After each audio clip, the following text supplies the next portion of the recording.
వరంగల్ అంటేనే విప్లవాలకు ఉద్యమాలకు పెట్టింది పేరు. వరంగల్ జిల్లా యొక్క స్ఫూర్తిని, రాణి రుద్రమాదేవి యొక్క స్ఫూర్తిని, సర్దార్ సర్వాయి పాపరాయుడు యొక్క స్ఫూర్తిని, చాకలి ఐలమ్మ యొక్క స్ఫూర్తిని తీసుకొని తెలంగాణ ఉద్యమంలో మనందరం ముందుకెళ్ళినటువంటి సందర్భాన్ని ఒకసారి గుర్తు చేసుకుంటా ఉన్నాం. ఇవాళ ఇంతటి మహనీయుల పేర్లు ఎందుకు తలుచుకోవాలంటే దేశవ్యాప్తంగా ఉన్నటువంటి కొన్ని పరిస్థితుల్ని గమనించుకోవాల్సినటువంటి సందర్భం.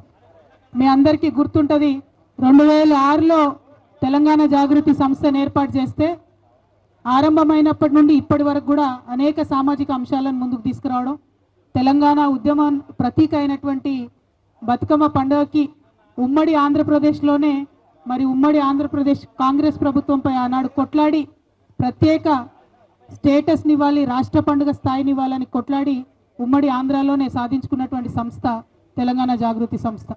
అదేవిధంగా ఉమ్మడి ఆంధ్రప్రదేశ్ అసెంబ్లీలో అంబేద్కర్ గారి విగ్రహం ఉండాలని చెప్పి పోరాటం చేసి ఆనాడు నిరాహార దీక్షలు కూడా చేసి అసెంబ్లీ ముట్టడులు చేసి అంబేద్కర్ విగ్రహాన్ని అసెంబ్లీలో ఉమ్మడి ఆంధ్రప్రదేశ్లోనే ప్రతిష్ఠింపజేసినటువంటి సంస్థ తెలంగాణ జాగృతి సంస్థ.